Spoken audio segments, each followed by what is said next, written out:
Nous sommes maintenant en mesure de présenter à partir des éléments constitutifs de l'individualité la structure générale de l'éthique et de ses tâches. Dès 1805, elle compte essentiellement trois parties. 1. La doctrine des biens. 2. La doctrine de la vertu. 3. La doctrine des devoirs. Ces trois parties correspondent, selon Schleiermacher, à l'évolution historique de la discipline. Chez les anciens, bien suprême et vertu. Chez les modernes, vertu et devoir. Mais leur complémentarité est fondée sur une nécessité de contenu. Dans l'éthique de 1812-1813, cette opposition est relativisée. Historiquement, ces formes ont toujours été ensemble de manière inconsciente, toutefois de sorte que dans l'Antiquité dominait le plus l'idée du bien et que s'effaçait le plus le devoir. Et à présent, l'idée du bien a presque entièrement disparu et le concept de devoir domine même le concept de vertu. 1. Le bien comme unité, effectuée entre raison et nature. La partie fondamentale de l'éthique est la doctrine des biens. Cette dernière vise à la construction du bien suprême, qui est le concept intégratif de tous les biens particuliers produits dans le temps de l'histoire et l'espace du monde par l'action humaine et l'agir de la raison en vue de leur unité. Le bien serait établi si raison et nature accédaient à l'union.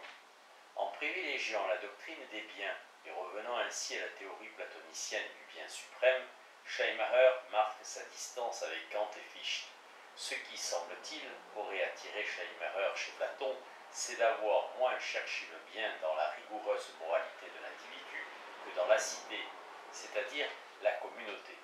L'erreur de Platon, en revanche, est, selon Schleiermacher, d'avoir situé le bien dans l'État, alors que l'État paraît à Schleiermacher une communauté bâtie sur le mensonge et la passion. C'est en cela que l'État n'a pas une place fondamentale parmi les formes de communauté.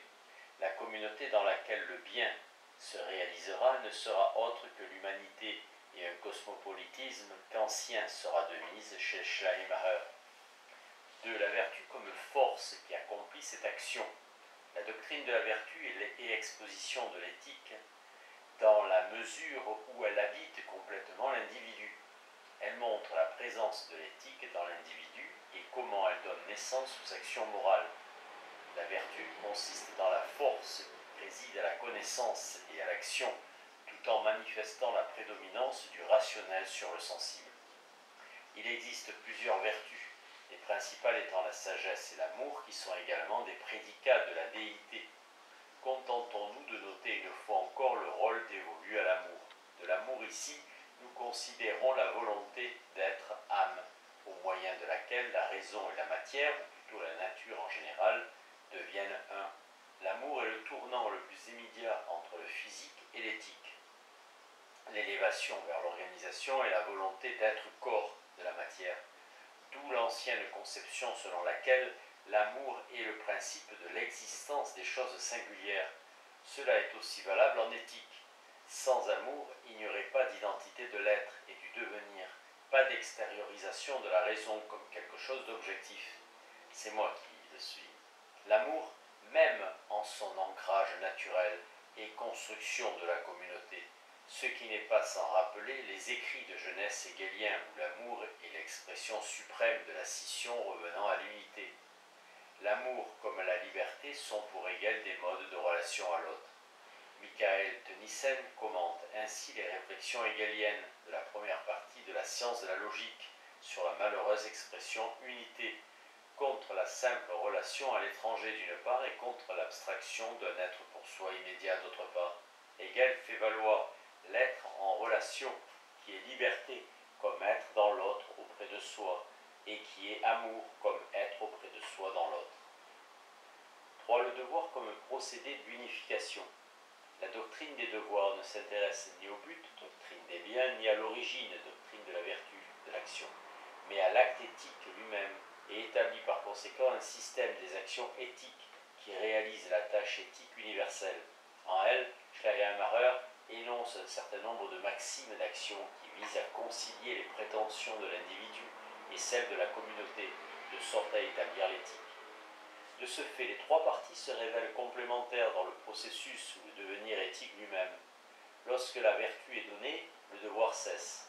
Tant qu'on doit préciser le devoir, la vertu n'est pas encore là. Le bien suprême et la vertu se rapportent comme le tout à son intégrale, ou comme la ligne à sa fonction.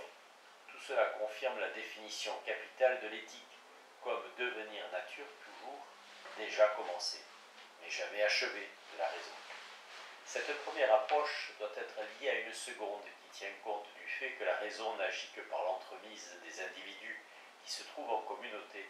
Il en résulte que toute action peut être davantage orientée vers l'individu ou se diriger vers la communauté. La raison peut donc être soit plutôt individuelle, particulière, soit plutôt dans le langage de Schleiermacher, identique, c'est-à-dire universelle. Cette double orientation de l'action éthique, rapportée aux fonctions de la raison, organisation et symbolisation, permet de structurer le champ entier de la pratique et d'indiquer les formes de communauté qui y correspondent.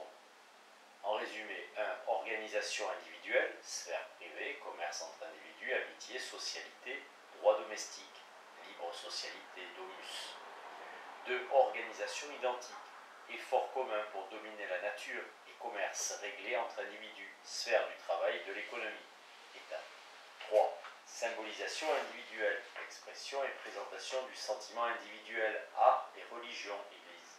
4. Symbolisation identique, la pensée qui s'articule dans la langue et qui prétend à l'universalité, science, association scientifique, université et académie. Ces formes de communauté ont quant à elles des assises naturelles, géographiques, qui les particularisent et au moyen desquelles elles apparaissent à leur tour comme des individualités. L'ensemble de ce modèle élaboré par Schleiermacher permet de comprendre comment sa théorie de la connaissance, son épistémologie, sous-tend son éthique, qui en assure l'inscription dans le monde. C'est à chaque fois le mode de connaissance qui détermine le type de communauté et à plus long terme le type de communauté idéale. Mais ce n'est pas ici le lieu d'entrée plus avant dans l'accomplissement général de l'éthique de Schleiermacher. Nous devons en venir à son instrument spécifique, l'existence linguistique, qui permet l'existence concrète de l'herméneutique et de la dialectique, la tendance à la communication. L'éthique nous permet en effet de situer clairement le langage dans sa différence avec d'autres moyens d'expression. Dans le processus éthique, l'expression est la sortie de soi de l'individualité vers la communauté, donc une mise en commun, un faire-part, une objectivation. L'expression par suite relève de ce que Schleiermacher avait appelé la symbolisation. S'il y a dans l'éthique un rapport de réciprocité entre les orientations dynamiques de la vie sous la conduite de la raison, l'organisation qui imprime la raison dans la nature en la transformant et la symbolisation qui lie la raison dans la nature, on peut dire que l'éthique est principalement sémiotique dans la mesure où elle a affaire à des signes. L'organisation est ainsi une constitution de signes, de même qu'inversement la symbolisation cherche à les interpréter et à la comprendre, puisque pour la raison la nature est signe. Nature et raison s'interpénètrent, et il convient de lire la première par la seconde et inversement. Face à la nature dans laquelle l'individu doit s'exprimer, la raison cherche à comprendre. C'est là le processus éthique. Il est aisément concevable que la tendance à l'expression s'inscrive dans le cadre de la tendance à la communauté inhérente à la structure de la raison, dans sa présence individuelle. Si les hommes doivent entrer en communauté, il faut qu'ils soient les uns pour les autres, c'est-à-dire qu'ils ne se rencontrent que sur le terrain de l'intersubjectivité. La communauté passe ainsi par la constitution de l'individualité, puisqu'il faut que les hommes aient les uns pour les autres une existence objective. À cela tient la nécessité et la structure de l'expression, sortie de soi, aliénation de soi pour être pour un autre. L'individu doit s'exposer, se présenter pour être reconnu. Cette nécessité d'être hors de soi pour être reconnu comme soi est marque de finitude. Dans la raison en elle-même, dans l'être absolu des idées, connaître et présenter sont identiques. Dans le fini, cette identité devient oscillation. C'est le pôle naturel qui met en mouvement, c'est la finitude de l'homme, son existence qui creuse l'écart entre l'esprit tel qu'il devrait être en soi et l'esprit tel qu'il est chez nous. Mais dans ce mouvement se manifeste la structure de la dialectique. En effet, l'unité absolue de la connaissance et de l'exposition n'est autre que le transcendant et transcendantal, que Schleiermacher nomme Dieu. Ce qui conduit assez naturellement à rapprocher ce fondement de notre connaissance de l'intellectus archetypus, cet entendement intuitif, conçu comme suppression de la contingence de l'accord de la nature avec l'entendement dans ses productions, comme possibilité de l'accord des lois de la nature avec notre faculté de juger chez Kant. Le transcendant est ET transcendantal. Kant, c'est bien connu, introduit en effet cette notion d'intellect archétype à laquelle nous sommes conduits en raison de la finitude de notre entendement discursif qui a besoin d'images. Dans la mesure où pour un tel intellect, penser et être coïncident, il est l'équivalent du principe transcendant absolu que Schleiermacher appelle Dieu, et nous avons vu qu'en l'appelant Dieu, nous exprimions notre besoin d'image. Reprenons donc le processus éthique. Selon la fonction de connaissance, la raison doit s'approprier la nature, en commençant par se manifester. Cette manifestation est, disions-nous, expression. Or, ici comme ailleurs, la raison dans la nature est soumise à la classique dualité de l'identité et de la particularité. Elle peut s'exprimer selon l'un ou l'autre de ses versants. L'identité, la généralité, et la particularité, singularité. Le premier s'accomplira dans le langage, le second dans le sentiment, et notamment dans le sentiment esthétique. C'est parce que la raison ne saurait rester prisonnière de l'individualité qu'elle doit s'extérioriser dans sa prétention à une universalité. L'exigence rationnelle d'une validité universelle, qui est celle d'une identité en tous les individus, fonde la tendance à la manifestation extérieure de la personnalité. Mais d'une façon générale, d'après Schleiermacher, tout ce qui entre a tendance à ressortir. Tout est fait vers l'intérieur qui devient un sentiment tend en retour à nouveau vers l'extérieur par une nécessité organique.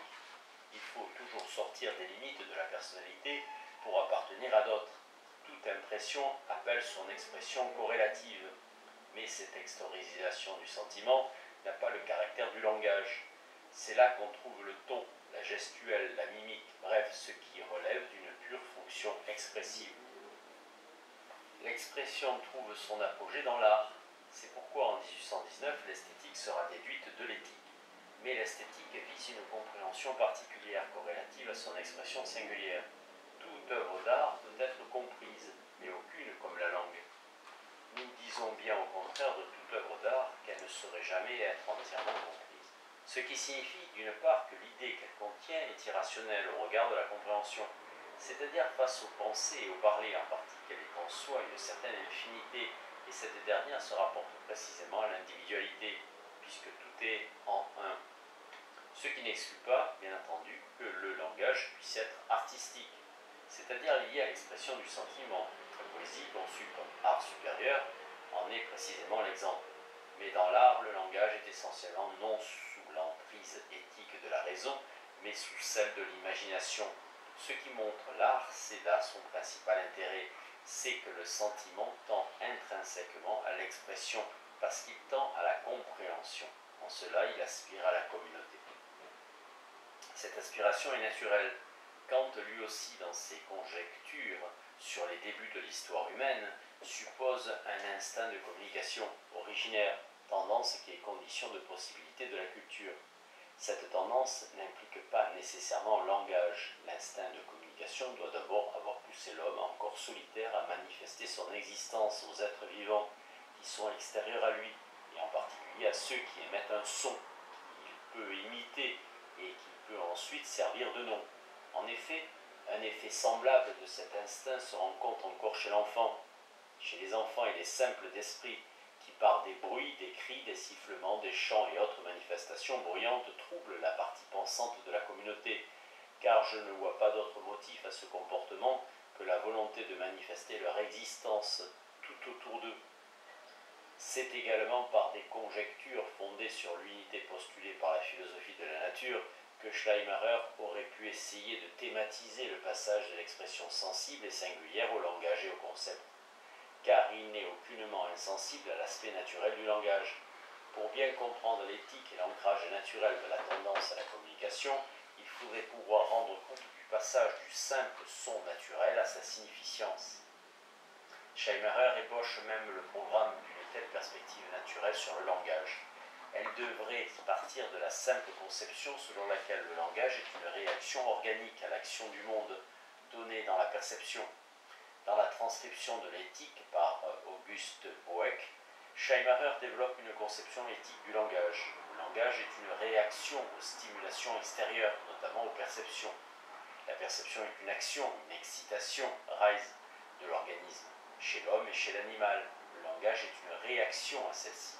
Le langage serait ainsi naturel, mais pour parvenir à une authentique conception éthique du langage, il faut ajouter à cette réaction l'unité interne véritable fournie par la connaissance, c'est-à-dire produite par la fonction intellectuelle. Le processus de spiritualisation est ainsi décrit.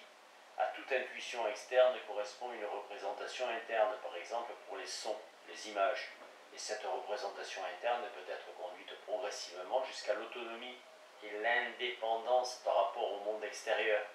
Il en va ici pour tous les sens. Chaque perception externe engendre une image intellectuelle.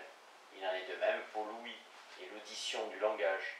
Chaque perception engendre donc une image interne, et cette image se manifeste comme symbole par le langage.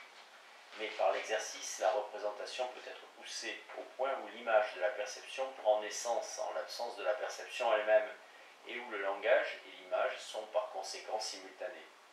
C'est donc la représentation elle-même qui tente à s'autonomiser, parce que l'homme est raisonnable, ce qui rejoint la tendance à la représentation empruntée à Reinhold. S'il y a un côté simplement naturel du langage, ce n'est pas lui seul qui distingue l'homme de l'animal.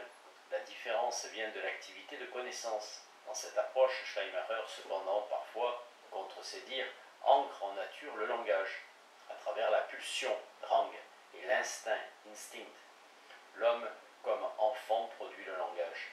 Une explication philosophique doit rester sensible au passage entre éthique et physique.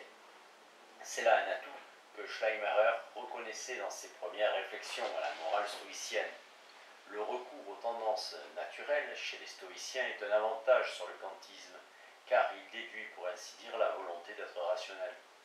La réflexion sur l'acquisition du langage et de la pensée chez les enfants relève toujours de cette intention.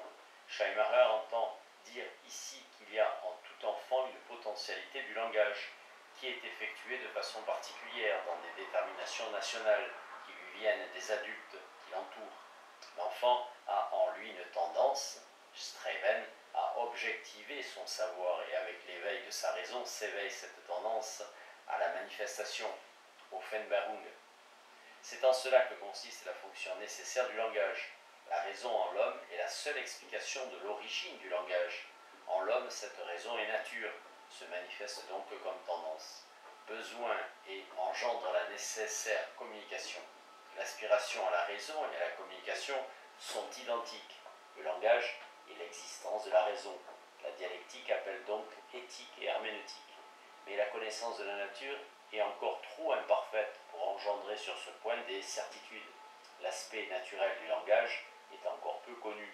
L'essentiel pour lui serait de déduire organiquement la signifiance des éléments linguistiques.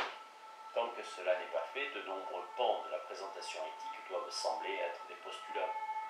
Dans cet état d'ignorance de la nature, l'origine hypothétique du langage n'intéresse pas Schleimacher dans une perspective philosophique. C'est à la science de la nature d'élucider le problème, et les spéculations des philosophes seront aussi fantastiques que surprenantes. Il ne faut pas en venir à cette absurdité qui consiste à déduire même le physique du langage de manière éthique. Il y a plus une différence fondamentale entre la nature et l'éthique. La conception naturaliste du langage s'intéresse aux plus petits éléments phoniques qui composent par leur articulation le langage. L'éthique, en revanche, n'a affaire qu'à la liaison des unités signifiantes, au moyen desquelles un acte de connaissance complet est représenté par un acte de langage complet.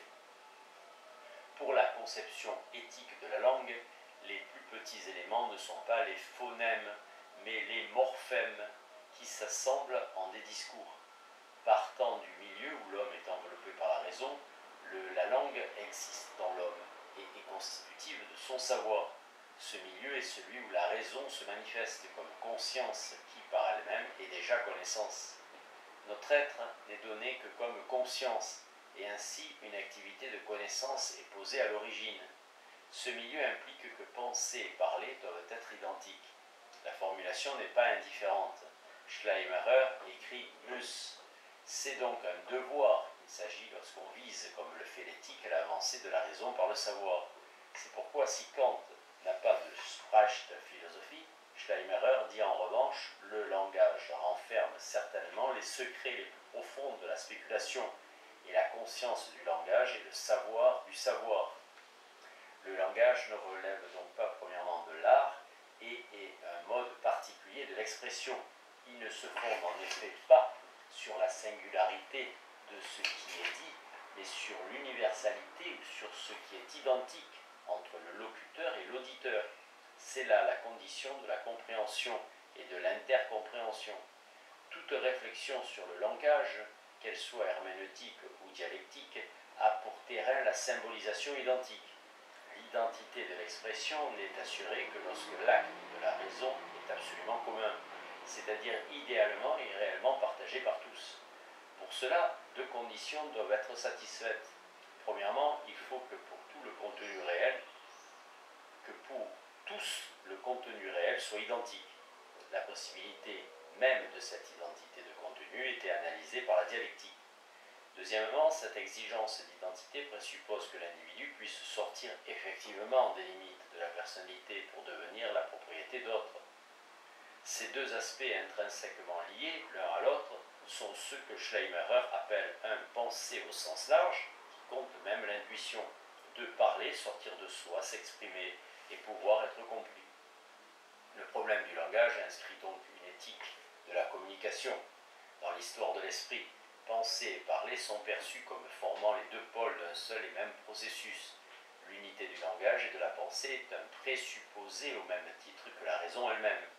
Ici, il ne faut donc retenir que la caractéristique principale, que penser et parler doivent être identiques. Et nous trouvons ainsi toute pensée comme une parole intérieure et toute parole intérieure comme tendance vers l'extériorisation. Nous ne percevons même nos pensées, nos propres pensées, qu'à travers des mots. Dans cette identité, le langage est donc l'un des membres de cette fonction de la vie éthique. Dans son principe, le langage est requis pour l'objectivation du sujet qui se donne aux autres en partage. Toute sortie hors de soi n'est qu'un appel à former de la même façon, ce qui exige la désignation, c'est-à-dire le langage. Mais Schleiermacher ne dit pas pour autant que la parole est la simple extériorisation de notre pensée, de nos pensées, comme si l'on pensait d'abord que l'on parlait ensuite. Le présupposé fondamental de sa pensée affirme le contraire. Il suffit pour éviter toute confusion de remarquer que Schleiermacher distingue deux versants de la parole, comme dans le Phèdre de Platon. Je parle intérieurement lorsque je pense et extérieurement lorsque je communique. Les deux ne sont pas essentiellement distincts. Si le langage est traditionnellement ici du côté de la généralisation, inversement, et c'est sur cette voie qu'il rencontre l'art, comme la poésie, le langage, comme identité, doit chercher la particularité pour effectuer l'unité. Le langage doit s'individualiser, sans quoi il ne peut être pensé que comme faculté, mais ne peut pas exister effectivement. L'idéalité et la structure universelle du langage ne sont pas suffisantes. La raison ne saurait être pensée dans l'exclusivité de sa généralité. L'éthique est une pensée de la finitude, et la langue n'existe que dans des formes particulières. Quant à la particularisation, elle connaît divers degrés du cosmos à la Terre, et de la nation à l'individu. Tout fait que l'individu s'intègre à une langue qui est elle-même individuelle. C'est ainsi, dans l'individualisation, le langage dépend des grandes conditions cosmiques, de l'organisation en général. Elle descend ensuite, et le plus déterminé est l'individualisation pour chaque homme, singulier dans le style et l'usage linguistique. L'individualisation est radicale en ce qu'elle touche à la racine même de la pensée. Il ne s'agit pas simplement d'une différence phonétique ou d'écriture, elle porte sur le contenu lui-même qui fait l'impossibilité de transposer la sphère entière d'un mot, d'une langue, dans une autre, à l'aide d'un mot. De ce fait, tout savoir existant sera irrémédiablement individuel, intransmissible, puisqu'élaboré dans un champ purement singulier. Or, un tel savoir purement personnel ne sera jamais éthique, et cette constitution du savoir individuel est ce qui appelle tant l'herméneutique que la dialectique comme technique éthique. Dès 1805, il n'y a sur ce point aucun doute, dialectique et herméneutique sont des réquisits absolus.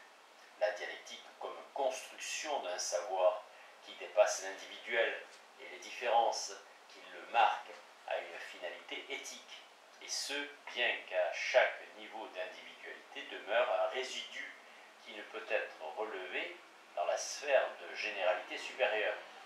C'est bien au regard de ce résidu que la technique herméneutique est nécessaire. Fonder un savoir commun dans une perspective éthique n'est donc pas simplement développer la raison, c'est instituer une communauté par-delà les différences individuelles et les différents initiaux, le conflit, Streit, tout en constituant les individualités. Et si le sentiment trouve son achèvement dans la religion, où il est en sa pureté absolue, le savoir comme visée d'universel trouve son accomplissement dans la philosophie comme savoir suprême. Dialectique et herméneutique sont des réquisites absolus.